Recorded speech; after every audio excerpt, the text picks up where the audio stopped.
World News in 5. Right now. News and developments making headlines around the world in 5 minutes. World News in 5. Here on Radyo Pilipinas World Service. Good day to all of our listeners here on Radyo Pilipinas World Service. This is World News in 5 and I am your host, Steph Vicente. Several media groups have condemned a targeted Israeli attack that killed 6 journalists in Gaza.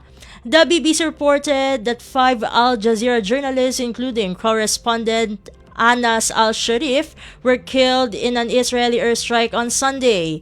2 others were killed, including a freelance journalist.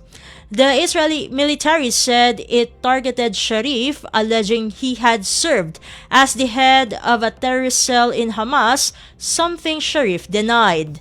Reporters Without Borders, a media freedom group, strongly condemned what it called the assassination of Sharif. Meanwhile, the Foreign Press Association said it was outraged by the targeted killing. It said the Israeli military had repeatedly labeled Palestinian journalists as militants, often without verifiable evidence. The Committee to Protect Journalists, or CPJ, said it was appalled by the attack and that Israel had failed to provide evidence to back up its allegations against Sharif. In other news overseas, United States President Donald Trump has said he will try to get some territory back for Ukraine during his meeting with his Russian counterpart Vladimir Putin this coming Friday. The BBC reported that Trump and Putin are due to hold talks in Alaska at the end of the week. Trump said Friday would be a feel-out meeting aimed at urging the Russian president to end the war. The U.S. leader again warned that there would be some swapping changes in land between Russia and Ukraine. It is not the first time he has used the phrase land swapping, though it is unclear what land Russia could cede to Ukraine.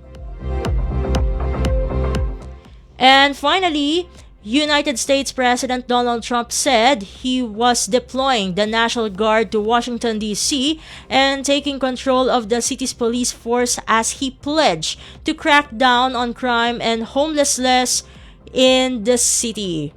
According to a BBC report, Trump declared a public safety emergency, deploying 800 National Guard troops who will bolster hundreds of federal law enforcement officers.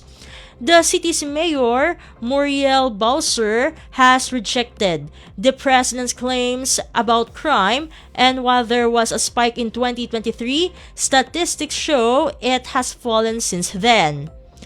Violent crime in the city is also at a 30-year low. Trump said Washington, D.C. had been taken over by violent gangs and bloodthirsty criminals, as well as drug-out maniacs and homeless people. And that concludes today's edition of World News in 5. For Radyo Pilipinas World Service, this has been Steph Vicente. Good day and stay safe, everyone. World News in 5. Right now. News and developments making headlines around the world in 5 minutes. World News in 5. Here on Radyo Pilipinas World Service.